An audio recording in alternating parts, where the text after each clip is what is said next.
We're at the end of 53 days of competition on the 2019 Bass Pro Tour. This is the final day of the very first REDCREST. We have with us the very first, this is a one of its kind, the only REDCREST trophy. And you're the brand new owner, Edwin Evers. What a day, my goodness. Man, I don't know what to say. I'm beside myself. I've said it before. I was just so worried at the start of the season with that group of anglers to make the REDCREST was just going to be a monumental task. And now I'm sitting here with this trophy. Holy smokes, I'm just beside myself, I promise you. You've had an outstanding season. It's been a season of memories, and you come into this day and you do something that is truly memorable. I mean, we're fresh off the water. You're off the water maybe 2 hours right now. You smell like fish. I do smell bad. I need a shower, for a good reason. You just absolutely smoked them today. Tell us a little bit about that spot. This spot that you have had. Oh man! I don't say you've saved it, but it produced for you today in a way that you just probably couldn't even believe. It's a sacred spot to me, and I've left out of there a couple times when I should have won a tournament. Like I was so mad at myself not to get the job done, losing fish and just not capitalizing on it. And you know, if I would have won one of those events, then it wouldn't have happened today in there.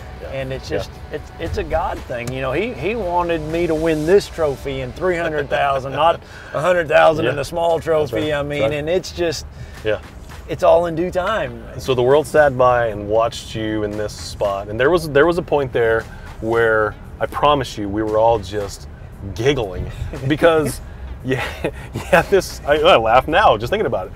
You had this run of fish catches that just was non-stop. They didn't seem like you were ever going to stop catching fish, and you finally got a penalty, and you had to rest. Your hands were cramping up. You couldn't reel. They're in such bad shape. Oh, what a run of catching fish! It was an amazing run. I mean, I was sweating. My heart was pounding.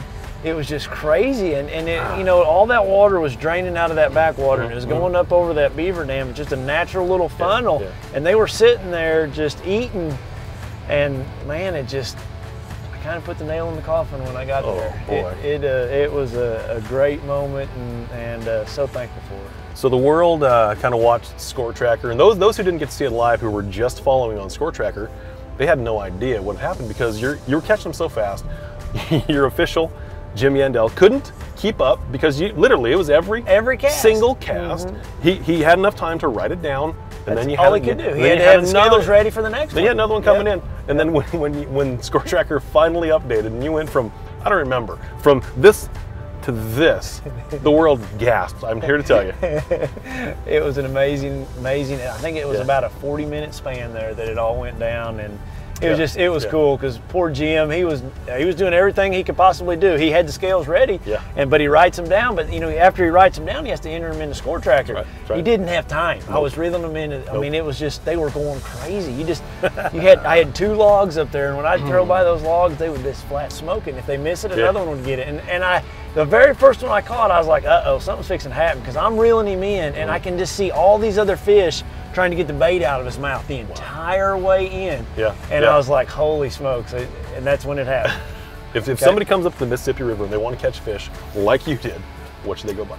You know, the first couple days, first couple rounds, my most important bait was a crankbait. It was a Berkeley frit-sided, it's a flat-sided crankbait, the honey shad color.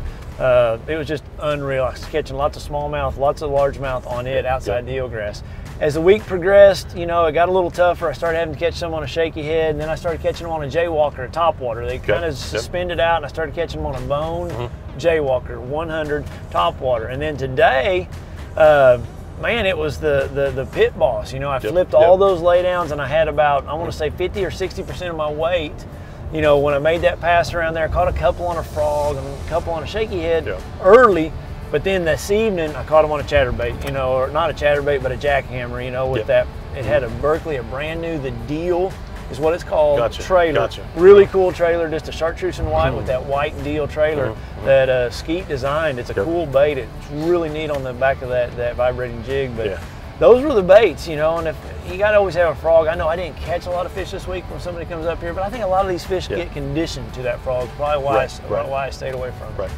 Here's the thing, Edwin. We've had a chance to come up with descriptions and superlatives. We've run out of words, frankly. I mean, we've gone through amazing, awesome, outstanding, fantastic.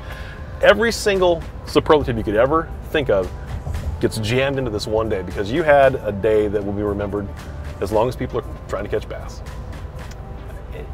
I'm just blown away. I'm humbled by it. I'm fortunate. I'm a kid that dreamed of doing this when I was a kid, and here I am sitting next to a trophy. Who would ever thought, you know, as a kid wishing upon a star and saying your prayers at night that I just want to fish for a living. I just want to make a living fishing.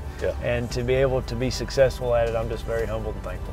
This guy was the man all season. He was the man today by a long shot. He's got somebody to keep him company on that 10-hour drive to Tooele, Oklahoma. I do. It's not a bad passenger. I do. Yeah. I'm going to be looking at it and rubbing it the whole way home. I'm so excited about it. I can't wait to get it home, show it to my kids and my wife. So for your accomplishments today, but for the entire season, Friends at Bully Dog would like you to have this gift, Performance Programmer and Monitor.